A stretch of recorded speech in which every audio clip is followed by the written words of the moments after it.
शिव और भगवान शंकर की कथा।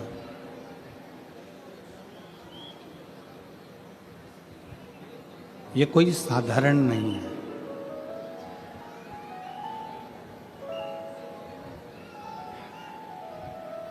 शिव को समझ पाना भी कठिन है और भगवान शंकर को कथा को समझ पाना भी कठिन है। दोनों कठिन।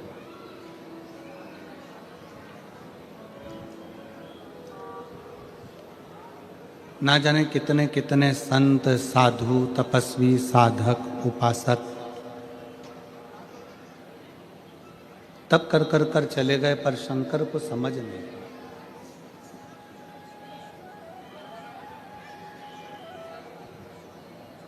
शिव जी को जानना, भगवान शंकर को पहचानना बड़ा कठिन है, बहुत कठिन।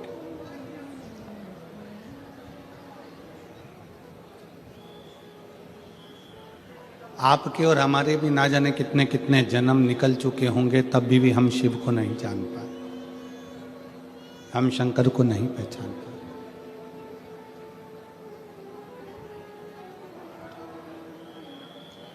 पीछे की आवाज बढ़ाओ, पीछे पीछे।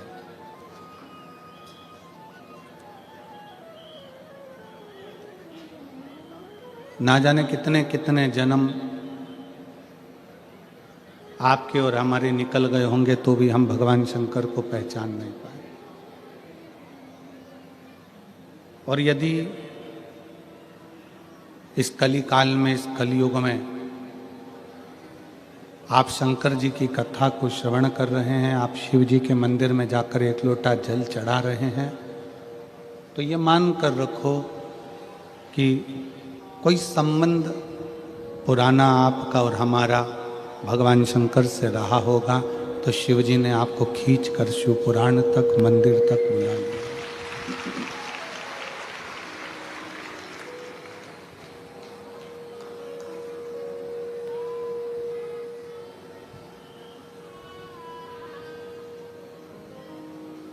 इस कलिकाल में शिव भक्ति, इस कलिकाल में भगवान शंकर का स्मरण, शिव की उपासना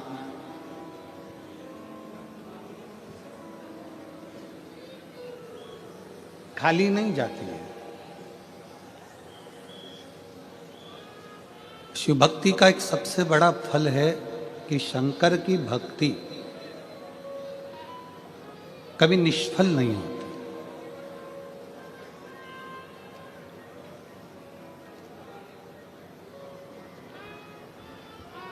शिव उपासना का एक सबसे बड़ा तत्व है कि आप यदि शंकर की अविरल भक्ति को धारण कर रहे हैं, आप भगवान शिव की अविरल भक्ति को सुन रहे हैं,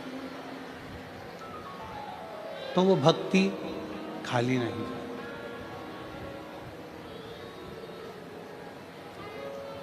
और तेरी कृपा बिना ना हिले एक भी अणु, लेते हैं श्वास तेरी कृपा से तनु तनु। बखान क्या करूं मैं राखों के ढेर का, चपटी बहुत में खजाना कुबेर का। हे गंगाधार मुक्ति द्वार ओंकार तू, भोले ओंकार तू। आयो शरण तिहारी शंभु तार तार। मेरी जीजियों, मेरे जीजाओं, बेटियों, बेटाओं, मेरी माताओं,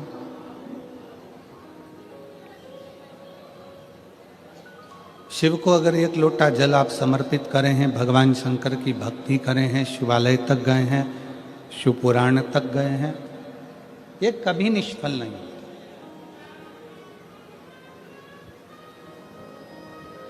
इसका फल मनुष्य को मिलता जरूर। हाँ,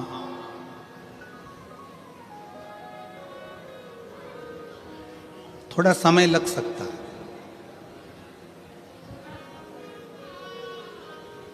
पर शिव महापुराण की कथा कहती है कि भले समय लग जाए, पर जैसा एक बच्चा होता है, एक बालक होता है,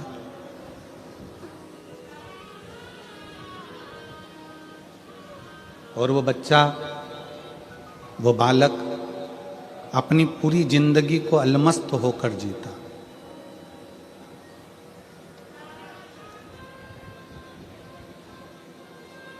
बूढ़ा व्यक्ति पुरानी बातों को याद करता है,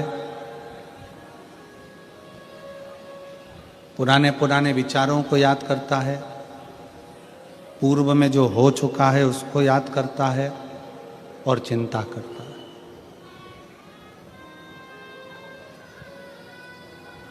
किसी बुजुर्ग व्यक्ति को देखना, बूढ़े व्यक्ति को देखना, वो पुरानी बातों को याद करेगा। महाराज जी, हमारे समय पर ऐसा था और ऐसा हो गया और ऐसा रहा और ऐसा हुआ।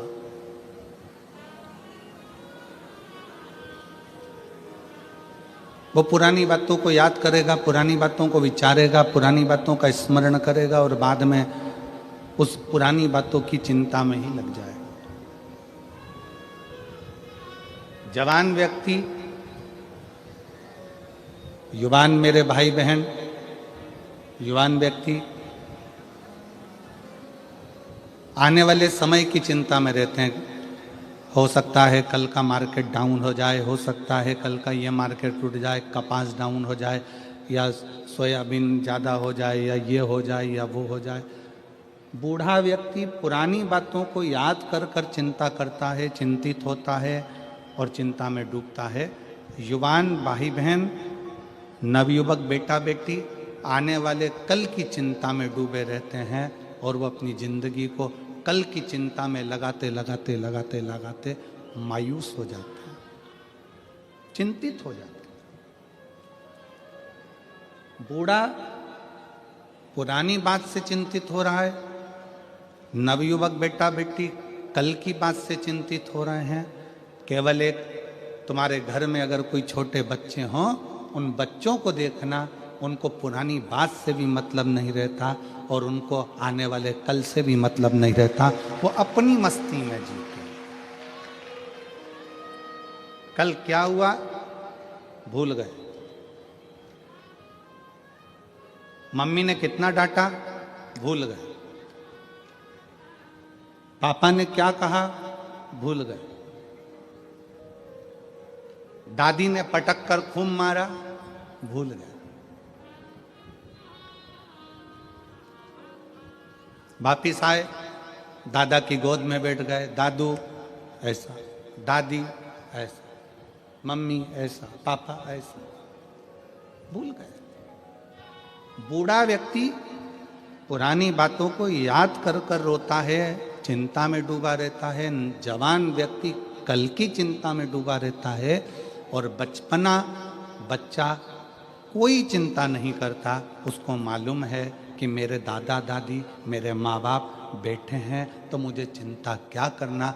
बस आपको और हमको भी वही जिंदगी जीना है, एक बच्चे जैसी, कि प्रसन्न होकर जियो। और जब भी चिंता लगे तो ये कह दो कि मेरे दादा दादी बैठे हैं, मेरे महादेव, मेरे शंकर बैठे हुए हैं, मेरा शंभू बैठा है। अकाल मृत्यु वो मरे, जो काम करे चंडाल का और काल उसका क्या बिगाड़े, जो भक्त हो महाकाल का।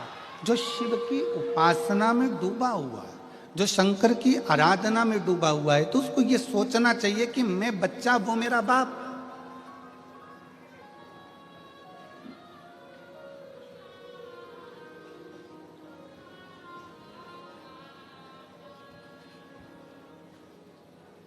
भविष्य पुराण में एक बात लिखी है, यहां बैठे हुए सभी श्रोताओं को, आस्था चैनल के सभी श्रोताओं को, और यूट्यूब फेसबुक पर जो कथा सुन रहे हैं शिव महापुराण की सूरत गुजरात से, उनको भी कहूंगा और आप सबसे कहूंगा, भविष्य पुराण की एक बात अपने अंदर उतार कर रखो।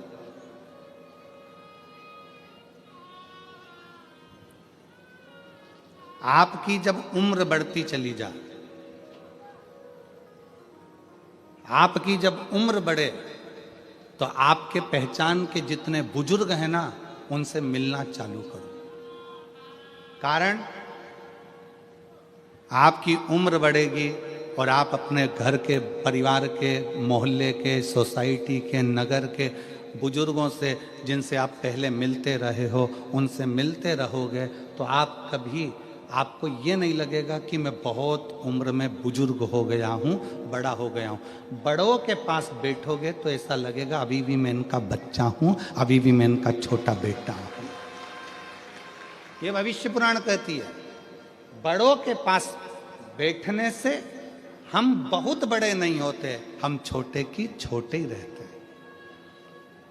पत्नी के पास बैठोगे तो वो कह देगी तुम्हारी उम्र इतनी हो गई, तुम्हारा बर्थडे ये वाला आ रहा है, तुम्हारा वो जन्मदिन ये वाला आ रहा है। पति के पास बैठोगी तो कह देगा कि तुम्हारा जन्मदिन ये वाला आ रहा है। बहन के पास बैठोगे तो बहन कह देगी तुम्हारा जन्मदिन ये आ रहा है। भाई के पास बैठोगे तो कह देंगे तुम्हारा जन्मदिन ये आ रहा है। पर किसी घर के बुजुर्ग के पास बैठोगे, अपने माता पिता के पास, अपने काका काकी के पास, अपने बुआ फूफा के पास, अपने मामा मामी के पास, अपने नाना नानी के पास, अपने दादा दादी के पास, अपने मोहल्ले में रहने वाले किसी बुजुर्ग के पास बैठोगे तो वो तुरंत कह देगा मुझे तो नहीं लगता कि इतने साल का हो गया, तो मेरा वही छोटा सा बबुआ है, तू मेरा भी छोटा सा बेटा है। उसकी निगाह में आप छोटे की छोटे ही हो, उसकी निगाह में आप छोटे की छोटे ही हो।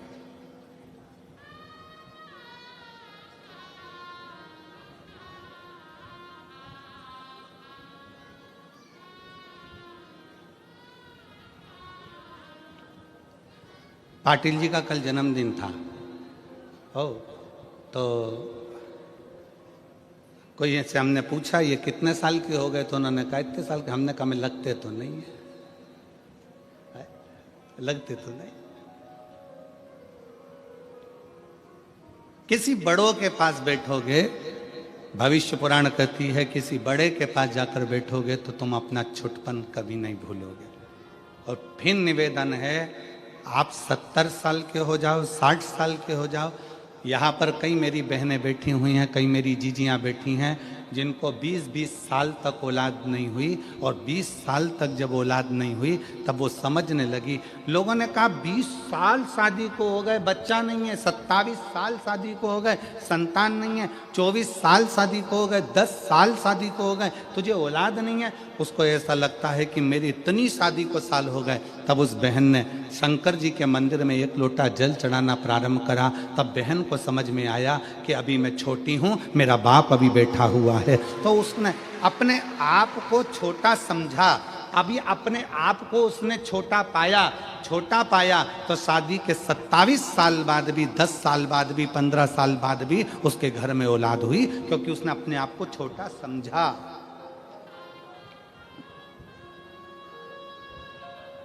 बड़ी बहू और छोटी बहू, इसमें दोनों में सबसे ज्यादा सुखी कौन सी रहती है?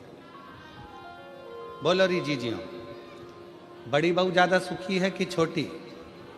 सबसे ज्यादा सुखी होती है छोटी। क्यों? बड़ी के हाथ से थोड़ी सी भी काम बिगड़ जाए ना तो सास चिल्ला के दौड़ती है, तुझ में तो अकल थी, तू तो बड़ी थी, तू तो समझदार थी। और छोटी के हाथ से अगर कोई काम बिगड़ जाए तो सास कह तो छोटी है रे, अब भी आई है, अभी आई, उसको क्या मालूम, वो तो छोटी है, उसको इतनी अकल थोड़ी ना। तू तो समझदार थी ना, तू तो श्रेष्ठ थी ना। घर को लेकर चलने का किसको कहा जाता है? छोटे को कि बड़े को? बड़े को। बेटा तू घर का समझदार बेटा है, बड़ा बेटा है, तुझे परिवार को लेकर चलना है, तुझे परिवार को ढोकर चलना है, सब कुछ। बड़ा झुककर चले, बड़ा नम्रता में चले, बड़ा सबको लेकर चले, पर सबसे ज्यादा सुख छोटे को होता है। बड़ी बहू ताला लगाने में रखी है, पापा तुम चले जाओ, मम्मी तुम चले जाओ, घर में बच्चे हैं, मैं देख लूंगी, ऐसा कर लूंगी, वैसा कर लूंगी। शादी हो रही है, घर में परिवार में शादी है, बड़ी बहू बेचारे मेहमानों को निभाने में लगी हुई है, मेहमान आ रहे हैं उनको खिलाने में लगी हुई है, और छोटी बहू दोनों हाथों में नीचे तकिया रख के आराम से मेहंदी मंडाने में लगी। अब किसी ने सास से कहा, वो तुम्हारी छोटी बहू को देखो जरा मेहंदी मंडवा रही है और वो बड़ी बेचारी इतना काम कर रही है, तो इतने में सास ने भी कह दिया, पल्लू में सास ने पल्लू लेकर, उसमें तो अक्ल नहीं है, अक्ल नहीं। अब घर में इतना शादी मादी पड़ी, उसको मेहंदी मंडवाने की क्या जरूरत थी? पर छोटी में अक्ल नहीं। मेरी बड़ी वो देखो वो ताला लगा रही है, वो मामा जी को खाना खिला रही, फूफा जी को खाना खिला रही, बुआ जी को खाना खिला रही, और छोटी अक्ल नहीं। और बड़ी बहू को तैयार होने की फुर्सत नहीं, और छोटी पार्लर में 2 घंटे से गई है, 2 घंटे से वो मुंडा ऊपर करके कजन क्या पोत पोता के 2 ककड़ी का टुकड़ा रख के बैठी 2 घंटे।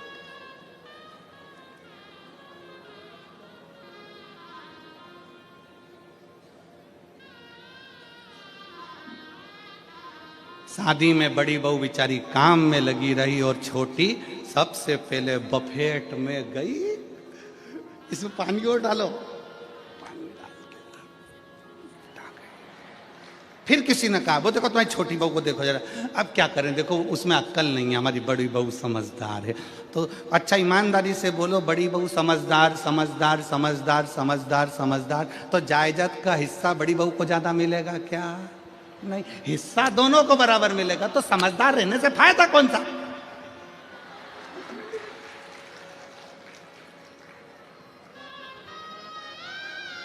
फिर लाभ कौन सा है? शिव पुराण कह रही है, बड़े मत बनो। शिव पुराण कहती है, दिल से हमेशा स्मरण करना, दिल के बड़े बनना, पर अपने हृदय से छोटे रहकर, चित्त से छोटे रहकर, छोटे रहकर अपने माता पिता के चरणों के दास रहकर,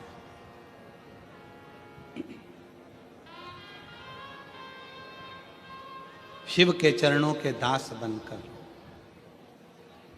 छोटे बनकर जो जिंदगी जी सकते हो, छोटे बनकर जो सुख झेल सकते हो, जो ले सकते हो, वो सुख कहीं नहीं मिल सकता। भविष्य पुराण कहती है कि बड़े को चिंता, बड़ा स्मरण करता रहता है पूर्व का, जवान युवान बहन भाई चिंता में डूबे रहते हैं कल की, और बच्चा अपनी आनंद की जिंदगी जीता है। उसको मालूम है मेरे घर में मेरे माँ बाप है, मेरे माता पिता है।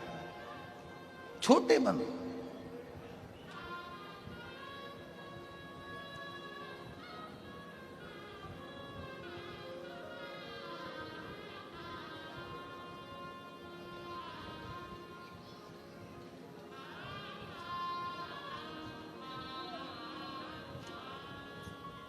और जितने छोटे बनकर आप अपनी जिंदगी को जियोगे उतने सुखी रहोगे।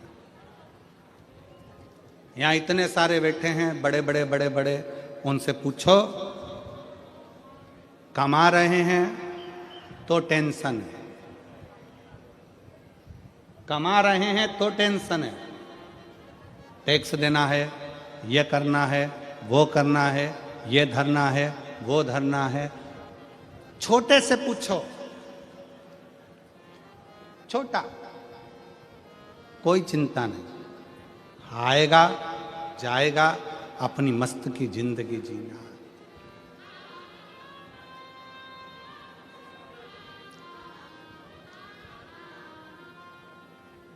अपनी मस्त की जिंदगी। महाराज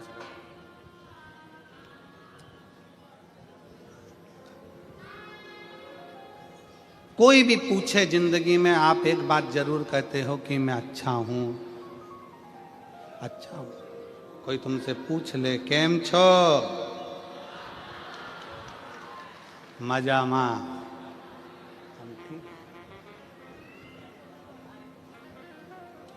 कोई कह दे तुमसे, सुरतिया लालाओ केम छो, कोई कह ले तुमसे,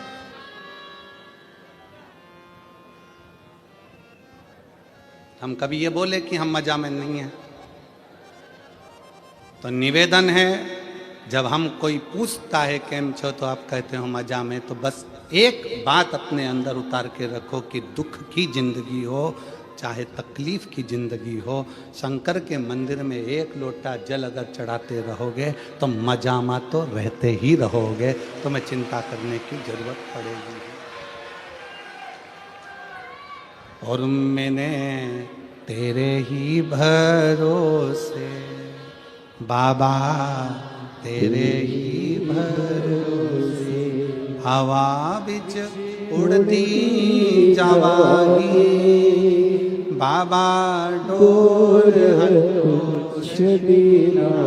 में कटी जावागी। भारत की भूमि में सबसे बड़ा पतंग उत्सव गुजरात में मनता है।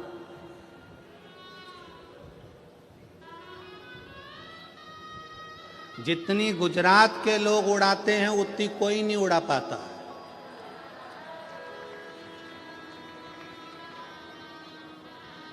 और तुम खुद देख रहे हो दिल्ली में बैठ के लपक उड़ा रहा है।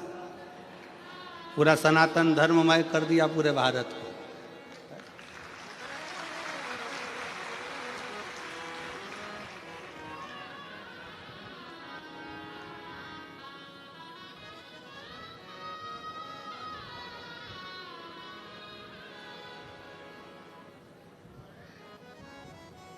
खूब उड़ाओ, खूब उड़ाओ।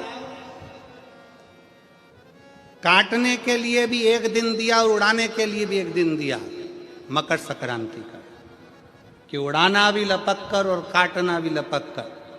पर शिव महापुराण की कथा कहती है आसमान की पतंग को काटो मना नहीं है, पर किसी के व्यापार को और किसी के हृदय को और किसी के शरीर को मत काटो।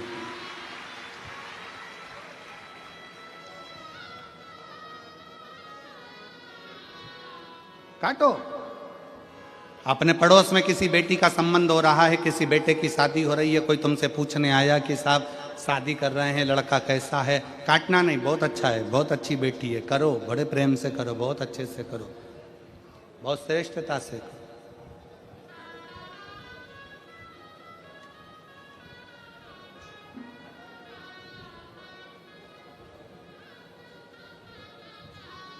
काटना नहीं। मेरे शंकर भगवान ने, मेरे उघड़दानी ने, मेरे शिव ने, मेरे त्रिकालदर्शी ने, मेरे कैलाशी ने, मेरे अविनाशी ने, मेरे शंकर भगवान जब एक बार भगवान शिव श्री सेलम की भूमि पर बैठे हुए थे,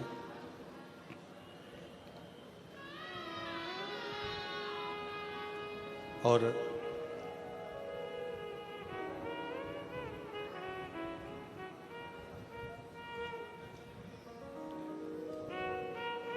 शिव जी श्री शैलम की धरा पर बैठे हैं। कार्तिक बाबा षडानंद कार्तिकेय जी उनसे मिलने के लिए आए।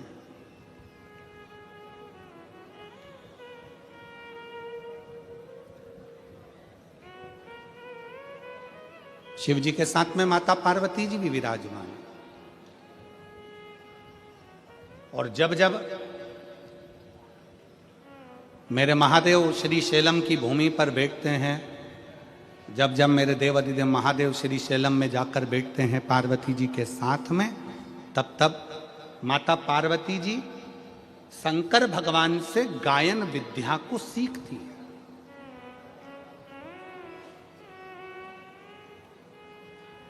माता सरस्वती भी उस स्थान पर आकर बैठती हैं कि भगवान शंकर जब पार्वती जी को गायन विद्या सिखाएंगे, जब भगवान शंकर माता पार्वती जी को गायन विद्या देंगे, तब हम भी स्वीकार करेंगे। और श्री शैलम की भूमि पर जब जब महादेव भगवान शंकर पार्वती जी को गायन विद्या देते हैं, उस जगह पर तुमरुका जी भी आकर खड़े हो जाते हैं। तुमरुका जी जिनका घोड़े का मुख लगा है, वीणा हाथ में, करताल हाथ में, शिव शिव शिव शिव, ओम नमः शिवाय, ओम नमः शिवाय, ओम नमः शिवाय जपते हैं।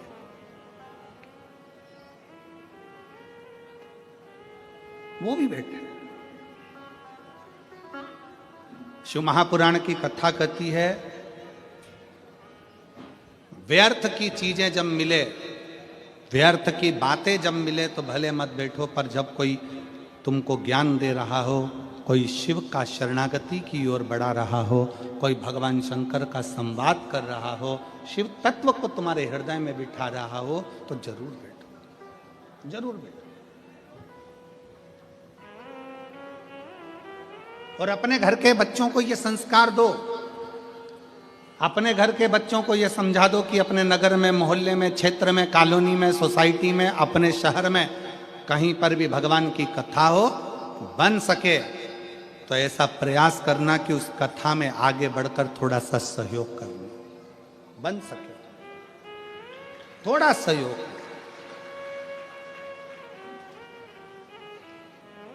और एक बात हमने पहले भी कथा में कही थी, आज फिर कहते हैं,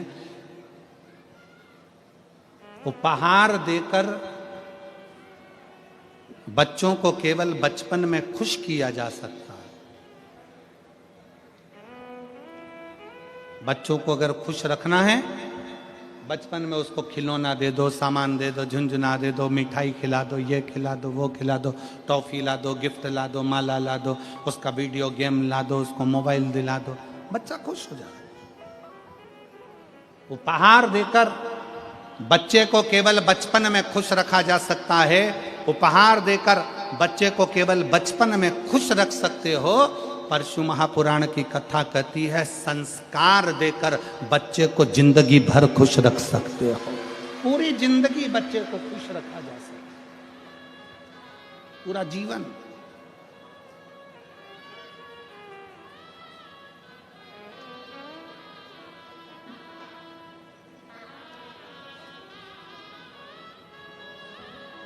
चार भूमि है जहां पर भगवान शंकर पार्वती जी के साथ बैठे हैं और सत्संग किया। कितनी भूमि है? जम के बोलो जरा। चार भूमि ऐसी है जहां पर शंकर भगवान ने पार्वती जी के साथ बैठकर सत्संग किया।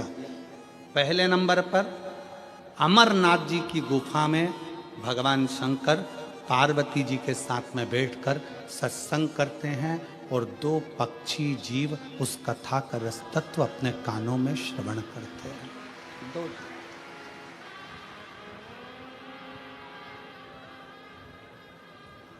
अमरनाथ की गुफा और अमरनाथ जी की गुफा में बैठकर भगवान शंकर पार्वती जी के साथ सत्संग कर, भगवान शिव पार्वती के साथ सत्संग।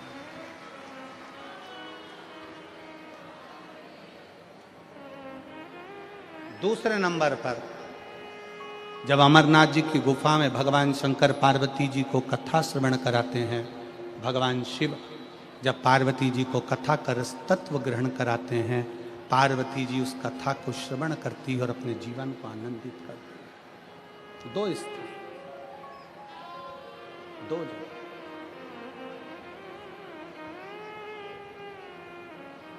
चार स्थान में से एक स्थान है अमरनाथ की गुफा। दूसरे नंबर पर है काशी विश्वनाथ की पवित्र भूमि मां गंगा जी का तट, जहां पर भगवान शंकर पार्वती जी के साथ बैठकर सत्संग करते। तीसरे नंबर पर है महाकाल बाबा की भूमि, महाकाल वन,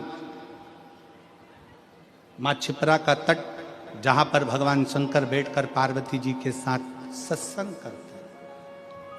चौथी भूमि है श्री सैलम मल्लिकार्जुन, जहां पर भगवान शंकर पार्वती जी के साथ बैठकर सत्संग करते हैं, शिव चर्चा का स्मरण करते हैं। चार स्थान, और चार स्थान में भी चारों स्थान की मूलता है।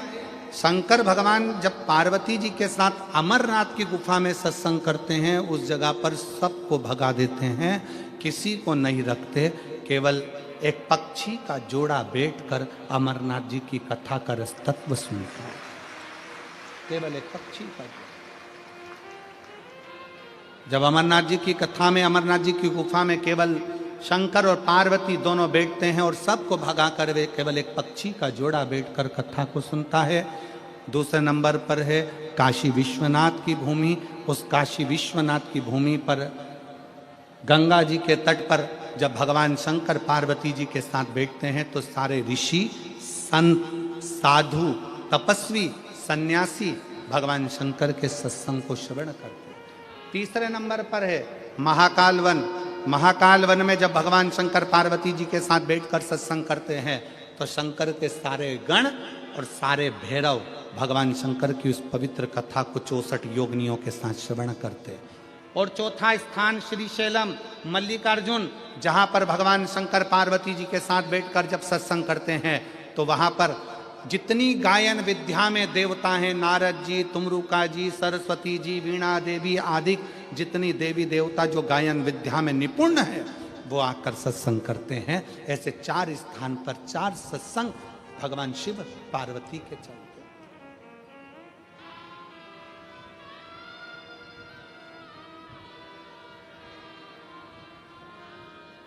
शिव महापुराण का एक नियम बड़ा प्रबल है। शंकर जी के शिव महापुराण का एक नियम वेद व्यास जी लिखते हैं, जिस समय पर बिंदु प्रेत योनि में चला गया, चंचुला देवी कथा को सुनने के लिए ईश्वर जी और गोरा जी के रूप में शंकर पार्वती को विराजमान कर देती हैं।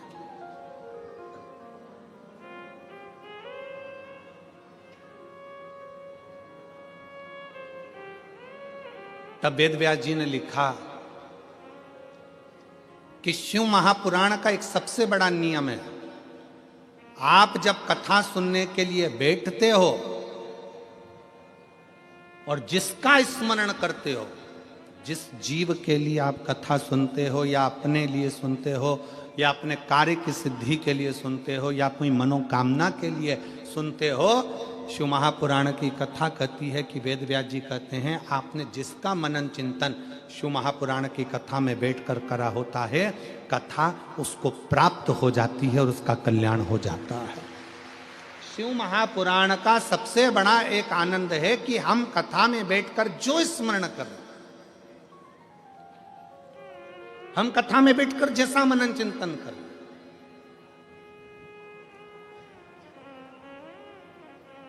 इसलिए निवेदन है कथा में बैठकर हमेशा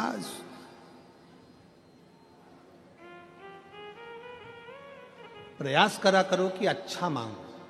हमने पहले कथा में कहा था कि 3 मित्र थे और तीनों मित्र शंकर जी के मंदिर में गए, शंकर जी की स्तुति करी, शंकर जी प्रसन्न हो गए।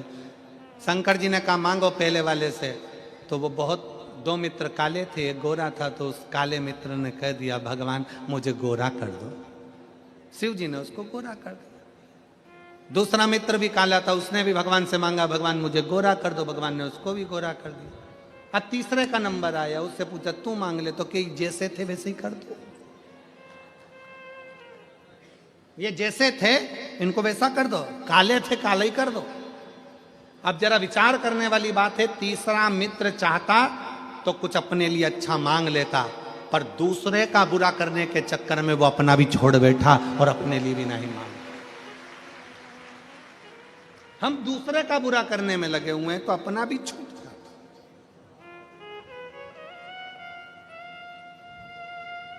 भगवान शंकर बैठे हैं श्रीशैलम की भूमि पर, षडानंद कार्तिकेय जी उनके पास में आए हैं। षडानंद कार्तिकेय और शंभु शरने पड़ी, मांगू घड़ी रे घड़ी, दुख काटो दया करी न दर्शन आपो, शंभु शरणे पड़ी, मांगू घड़ी रे घड़ी, दुख काटो दया करी न दर्शन आपो। कार्तिकेय जी आए, बैठे। षडानंद कार्तिकेय जी ने भगवान शंकर जी के सम्मुख में एक प्रश्न रख दिया।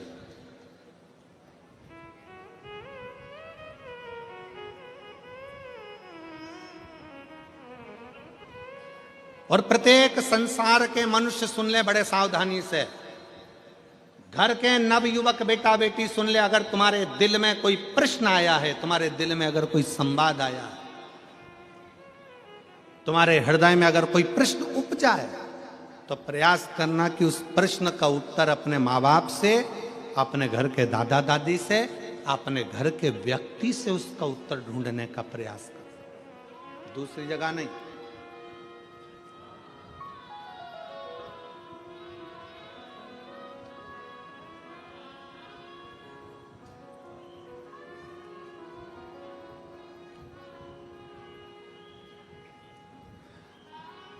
एक बात हम कहने जा रहे हैं, हो सकता है कि कई लोगों को बुरी लग जाए, और वैसे भी हमारी बात जरा लोगों को बुरी लगती ज्यादा।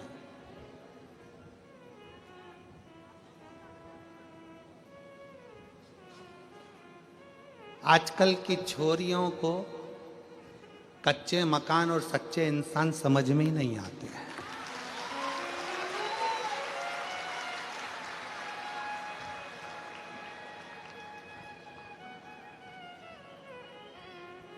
आजकल की छोरियों को कच्चे मकान और सच्चे इंसान समझ में नहीं आते। इनको तो जो 10 रुपए की चाउमीन खिला दे और 50 रुपए का बैलेंस डलवा दे और झूठी झूठी बातें करे, बस वो समझ में आते। झूठे, जिनके पास खुद गाड़ियां नहीं है, दूसरे की गाड़ी सुधारने के लिए आई थी, 50 रुपए का पेट्रोल डलवा के बुड़ करके गाड़ी सुधारने वाला व्यक्ति गाड़ी लेके आज की छोरियों को लेकर सनातन धर्म को बर्बाद करने के लिए सनातनियों की बेटियों को लेकर जब घूमने निकलता है, तो आजकल की छोरियों को, आजकल की बेटियों को वो झूठे, वो कपटी, वो बेईमान अच्छे लगते हैं, और जो सनातनी सच्चे हिंदू हैं वो अच्छे नहीं लगते।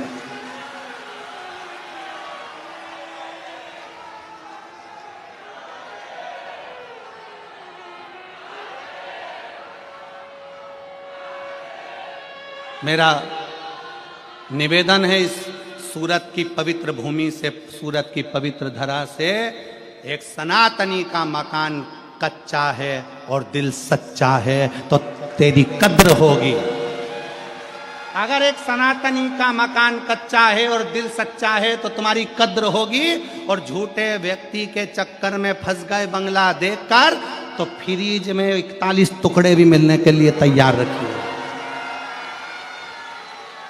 अटैची में भरे हुए टुकड़ों को भी गिनने के लिए तैयार रहिएगा। इसलिए निवेदन है, कच्चा मकान और सच्चे इंसान को थोड़ा सा परखिए, समझिए। ये सनातन धर्म कमजोर धर्म नहीं है, जिंदगी में आदर करना सिखाता है, सत्कार करना सिखाता है, इसको पहचानिए।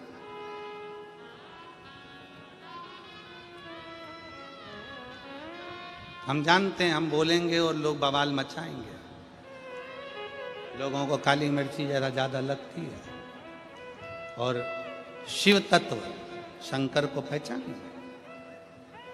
जब जब नवयुवक को, मेरे षडानंद कार्तिकेय जी के हृदय में, मेरे कार्तिक बाबा के हृदय में जब कोई प्रश्न उपजा तो उन्होंने अपने पिता से कहा, कोई प्रश्न उपजे अपनी माता से कहा। आज के जमाने में अंदर कोई बात उपजती है तो सबसे पहले हम पूरे मोहल्ले में कह देते हैं, पर अपने घर में रहने वाले व्यक्ति को बता नहीं पाते, क्योंकि हमारा विश्वास दृढ़ नहीं हो पाता, हमारा भरोसा दृढ़ नहीं हो पाता।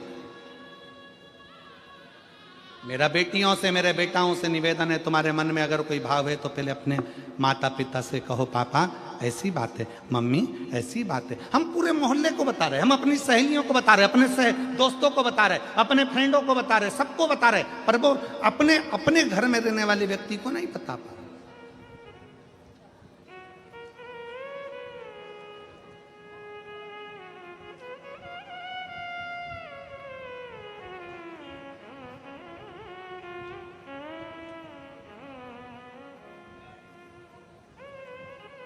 षडानंद कार्तिकेय जी ने कहा, पिताजी मेरे मन में एक संशय है,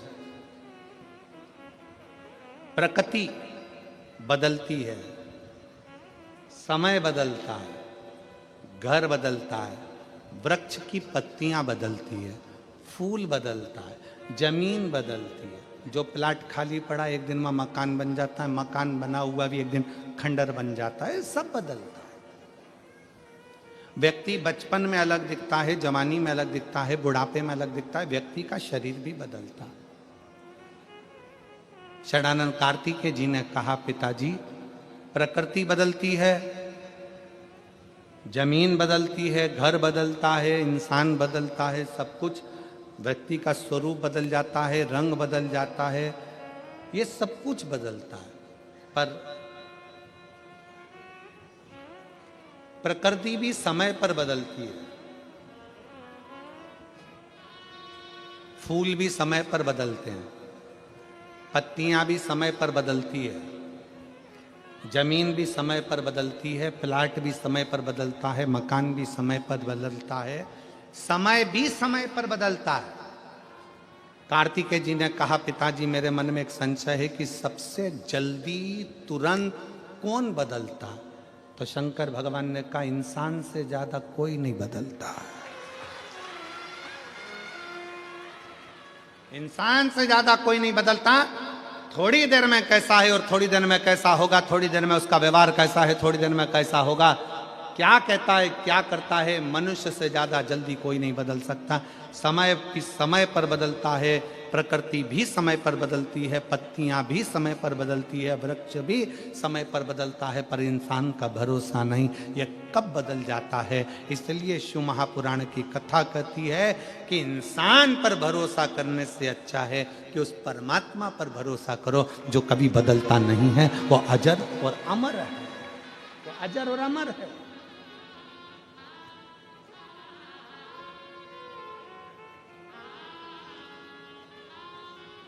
अजर अमर, वो कभी नहीं बदलता। और इसीलिए आज कलिकाल में ये लाखों शिव भक्तों का जो एक नज़ारा आप लोग देख रहे हैं टीवी चैनल के माध्यम से, सूरतवासी देख रहे होंगे, शायद सूरत के इतिहास में पहली बार ऐसा कोई